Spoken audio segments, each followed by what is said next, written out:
Hello guys, welcome back to the channel, and today we'll be discussing about the decorators and the generators. Okay, so let's see what are decorators. So basically decorator is used to extend the functionalities of your program. Okay, so एक बार अगर आपने एक कोई programme आपने लिख दिया, हाँ आपने कोई फंक्शन डिफाइन कर दिया, आपने कोई फंक्शन डिफाइन कर दिया और आप उसको जब कॉल करोगे तो वो फंक्शन क्या होता है, एक सिमिलर पैटर्न देता है ना।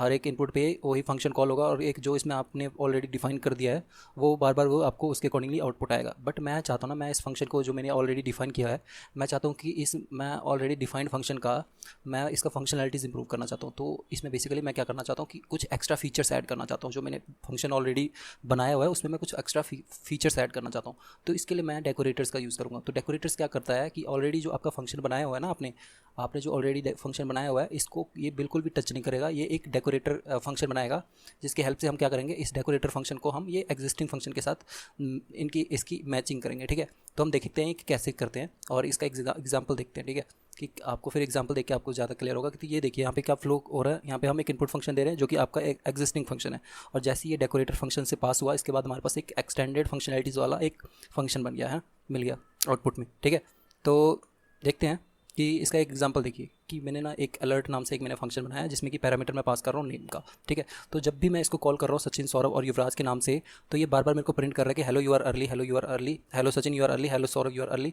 बट यहाँ पे मेरी रिक्वायरमेंट ये है कि मैं सचिन युवराज पे मैं यहाँ पे अर्ली ही लिखूँ, लेकिन मैं चाहता हूँ कि सौरभ पे यहाँ पे ये लेट प्रिंट हो। ठीक है, तो क्योंकि ये हार्ड कोडेड हो गया है ना, ये हार्ड कोडेड हो गया, तो आप इसमें तो हम आपको ये चीज़ अचीव नहीं कर पाओगे। हाँ, इसके लिए आपको क्या करना होगा कि एक न्यू फंक्शन क्रिएट करिए। ठीक है, और उसमें फिर आप उसके अकॉर्डिंगली आप सौरभ के लिए अलग स्टेटमेंट डालोगे। तो बट वो भी हम नहीं चाहते हैं। ठीक है, हम नहीं चाहते हैं वो, हम इसी फंक्शन को यूज़ करेंगे, हम इसी फंक्शन को यूज़ करेंगे और इसके साथ एक डेकोरेटर फंक्शन डिज़ाइन करेंगे जिसके हेल्प से ये फंक्शन और वो डेकोरेटर फंक्शन जो है ना वो आपस में कम्युनिकेट करेंगे। और जब ही मेरे पास ये इनपुट में सौरभ आएगा तो मैं चाहता हूँ कि यहाँ पे सौरभ के इनपुट पे यहाँ पे यू आर अर्ली नहीं यू आर लेट प्रिंट हो। ठीक है, तो मैं क्या करूँगा, ये एग्जिस्टिंग फंक्शन को बिल्कुल टच नहीं करूँगा, एक डेकोरेटर फंक्शन बनाऊँगा और उसके हेल्प से मैं Saurabh you are late print कर सकता हूँ। ठीक है, तो हम ये देखेंगे इसका एग्जाम्पल कैसे होगा। तो ये देखिए इसका एग्जाम्पल ऐसा है। हाँ, तो ये सेम फंक्शन है हमारे पास, डेफ अलर्ट नाम से हमारे पास सेम फंक्शन है वही, और इसमें मैंने नेम पैरामीटर पास किया और इसको मैंने 3 बार कॉल किया। मैं चाहता हूँ कि सौरभ इनपुट आने पे ये hello Saurabh you are late print हो। ठीक है, तो इसके लिए मैंने बताया कि आपको क्या करना है, आपको एग्जिस्टिंग फंक्शन को बिल्कुल टच नहीं करना, आपने एक डेकोरेटर फंक्शन बनाना है। ठीक है, तो ये मैंने डेफ कीवर्ड की हेल्प से मैंने अब इसके बाद मैंने क्या किया, डेकोर, मतलब कि ये फंक्शन का नाम दे देना अपना, ये कोई फिक्स नहीं है, आप अपनी तरफ से यहाँ पे कोई फंक्शन का नाम दीजिए यहाँ पे, और इसके अंदर मैं एक फंक्शन नाम से मैं पैरामीटर पास कर रहा हूँ जो कि बेसिकली कोई यही फंक्शन है। हाँ, ये फंक्शन एज अ पैरामीटर मैं पास कर रहा हूँ इसमें। ठीक है, तो इसके बाद अगर एक मैंने इनर फंक्शन बनाया जिसमें कि मैं ये नेम पास कर रहा हूँ, जो ये नेम दे रहे हैं नेम पास कर रहा हूँ। अगर नेम जो है ना वो सौरभ आया तो ये ऑलरेडी यहाँ पे प्रिंट कर देगा कि hello Saurabh you are late. Otherwise ये यही फंक्शन रन होगा, ये वाला फंक्शन रन होगा। और ये क्योंकि इस फंक्शन के आउटर फंक्शन के डेकोर के अंदर है तो मैंने बाद में इसको रिटर्न कर दिया इनर वाला। ठीक है, तो ऐसे इसका वर्कफ्लो ऐसे ही है। जब ये दोनों को चलेंगे, सचिन और युवराज के लिए चलेगा, तो ये क्या होगा, ये वाला आउटपुट में आएगा, इसको रन होगा। ठीक है, जैसे ही सौरभ का इनपुट आएगा तो ये ब्लॉक रन होगा। ठीक है, तो जैसे ही हम अलर्ट फंक्शन को कॉल करेंगे वैसे ही डेकोरेटर फंक्शन चालू हो जाता है वो भी। ठीक है, तो हमने बना तो दिया, ये लॉजिक तो डेवलप कर दिया, लेकिन ये दोनों फंक्शन आपस में कैसे कम्युनिकेट कैसे करेंगे। हाँ, तो इसके लिए हमने इनकी मैचिंग के लिए ना, बेसिकली इनको क्लब करने के लिए हमने एक @@ का सिंबल डालना होता है, उसके बाद आपने ये डेकोरेटर फंक्शन का नेम डालना होता है यहाँ पे। ठीक है, तो आप जैसे ही इसकी मैचिंग कर दोगे ना तो उसके बाद ये आउटपुट आपका इसके अकॉर्डिंगली आएगा। ठीक है, इसमें आउटपुट कैसे आएंगे, यही जैसे पहले में तो hello Sachin you are early, hello Saurabh, फिर दूसरे में आएगा hello Saurabh you are late, और इसकी मैंने मैचिंग कर दिया है। अगर ये मैचिंग नहीं किए होते ना, आप अगर इसकी मैचिंग नहीं किए होते तो ये बार बार यही फंक्शन कॉल होना था, ये डेकोरेटर फंक्शन आपका चलता भी नहीं। ठीक है, तो हमने देख लिया कि कैसे डेकोरेटर्स का यूज़ किया जाता है। इसके बाद हमारे पास एक कॉन्सेप्ट है कि जनरेटर्स क्या होता है। ठीक है, तो जनरेटर्स बेसिकली क्या होता है कि ये रिस्पॉन्सिबल है to generate a sequence of values. ठीक है, तो इसमें हम एक कीवर्ड यील्ड का यूज़ करते हैं। हाँ, यील्ड का यूज़ करते हैं। यील्ड बेसिकली एक रिटर्न स्टेटमेंट के जैसी है, जैसे हम रिटर्न यूज़ करते हैं, फंक्शन में कोई वैल्यू हम रिटर्न करवाते हैं, तो ये भी रिटर्न के जैसी है। बट ये क्या करता है, ये जनरेटर ऑब्जेक्ट रिटर्न करता है। ठीक है, जनरेटर ऑब्जेक्ट को रिटर्न करता है। हम इसके एग्जाम मेमोरी से इंप्रूव होता है, क्योंकि आप एक ही बार में सारे के सारे डेटा आप एक बार में नहीं लोड कर रहे हो, बेसिकली मेमोरी में नहीं सेव कर रहे हो, आप क्या कर रहे हो, एक एक करके जितना आपको रिक्वायरमेंट है उसका उतना ही आप सेव कर रहे हो डेटा। ठीक है, तो इसका मैंने जैसे टाइप चेक किया तो ये जनरेटर ऑब्जेक्ट यहाँ पे शो किया, और जैसे मैंने नेक्स्ट करता गया तो मेरे पास पहले तो ए प्रिंट होगा जो कि इस फंक्शन का आउटपुट आया था। ठीक है, फिर जैसे ही अगला नेक्स्ट आया तो ये बी प्रिंट हुआ, अगला नेक्स्ट आया तो सी प्रिंट हुआ, और क्योंकि यहाँ पे हमारे पास और कोई ऐसा नहीं है ऑब्जेक्ट, इसके बाद क्या प्रिंट हो गया, नेक्स्ट जी मतलब यहाँ पे स्टॉप आइट्रेशन, हाँ हमारे पास कोई एलिमेंट नहीं है एक्स्ट्रा। तो ये ऐसा करने का एडवांटेज ये है कि ये मेमोरी यूटिलाइजेशन को इंप्रूव करती है, ठीक है।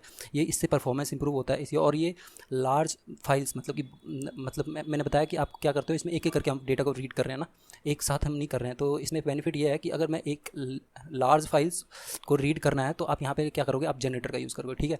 सो दैट कि हम एक ही बार में सारे डेटा को लोड नहीं करें, हमें जितनी ज़रूरत है ना हम उतने ही डेटा को हम लोड करेंगे, ठीक है। और ये वेब स्क्रैपिंग और क्रॉलिंग में बहुत ज़्यादा यूज़ होता है, जिसमें कि आप किसी वेबसाइट से कोई इन्फॉर्मेशन रीड करते हो ना, इसी को हम वेब स्क्रैपिंग बोलते हैं। फिर उसके बाद में हम उसको CSV फाइल में कन्वर्ट करके हम उसमें कुछ एनालिटिक्स लगा सकते हैं, ठीक है। और ये क्रॉलिंग में यूज़ होता है, आपकी वेबसाइट पे बहुत सारे बॉट्स होते हैं जो कि बेसिकली क्या करता है, उसके टेक्स्ट को रीड करता होता है।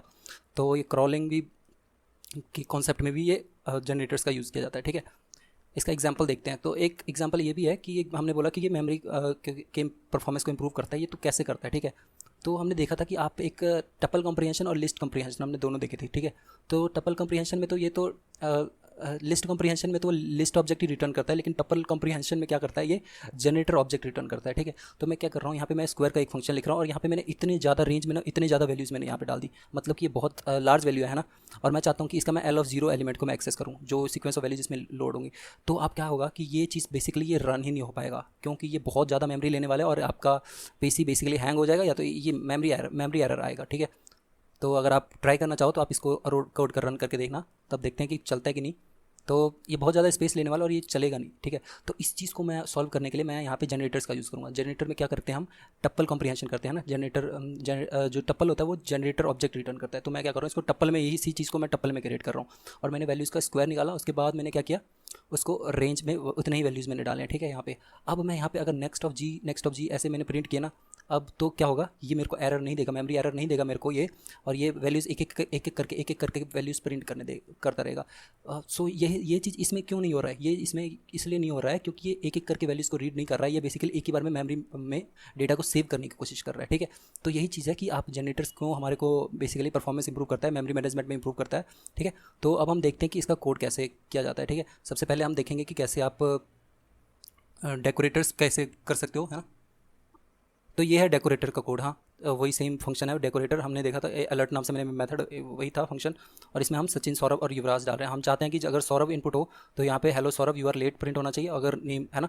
हमने डेकोरेटर ये फंक्शन बनाया हुआ है और इसको चेनिंग किया हुआ है इसके @@ के साथ में, है ना। इन दोनों की मैचिंग की है और ये रिटर्न कर रहा है, ये डेकोर फंक्शन इनर को रिटर्न कर रहा है, ठीक है, अगर नेम आपका सौरभ आ रहा है। तो देखते हैं कि आउटपुट में अभी हमारे पास आउटपुट में क्या आता है। तो ये देखिए आउटपुट में क्या है हमारे पास, hello Sachin you are early. जैसे ही सौरभ आया तो ये क्या हो गया, सौरभ की जगह पे क्या हो गया, सौरभ के नेम पे hello Saurabh you are late ये वाला फंक्शन चला, है ना, डेकोरेटर फंक्शन चला। उसके बाद hello Yuvraj you are early में ये फंक्शन चला, है ना।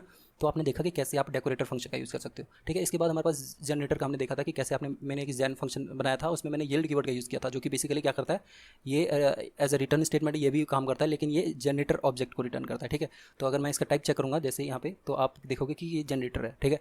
तो मैं यहाँ पे क्या कर रहा हूँ, एक एक करके वैल्यूज़ को रीड कर रहा हूँ, ठीक है। और नेक्स्ट फंक्शन की हेल्प से एक एक करके वैल्यूज़ को मैं रीड कर रहा हूँ। और जैसे जैसे ये मैंने, क्योंकि सीक्वेंस में मैंने 4 बार लिख दिया है, तो ये एक एक करके वैल्यूज़ को रीड करता जाएगा। वहीं पे मैं अगर एक ही बार में ये नेक्स्ट लिखा होता तो ये क्या करता, एक ही बार अगर नेक्स्ट लिखा होता मैंने, बस ये एक ही बार मैंने नेक्स्ट लिखा होता तो सिर्फ ए प्रिंट होता, हाँ। तो मैंने 4 बार लिखा है, मतलब कि ये ABC को प्रिंट करेगा, और चौथी बार में हमारे पास चौथा तो कोई एलिमेंट है भी नहीं, तो ये क्या करेगा, मेरे को एरर दे देगा यहाँ पे, ठीक है, स्टॉप आइटरेशन वाला। तो ये देखिए आउटपुट आ गया इसका कि हाँ आपका क्लास जो है ना, ये टाइप इसमें प्रिंट कर दिया कि जनरेटर टाइप का है, और ये ABC हमारे को प्रिंट आ गया। इसके बाद ये स्टॉप आइटरेशन आ रहा है एरर में, मतलब स्टॉप आइटरेशन जब हम इसको चौथी बार कॉल कर रहे हैं, ठीक है।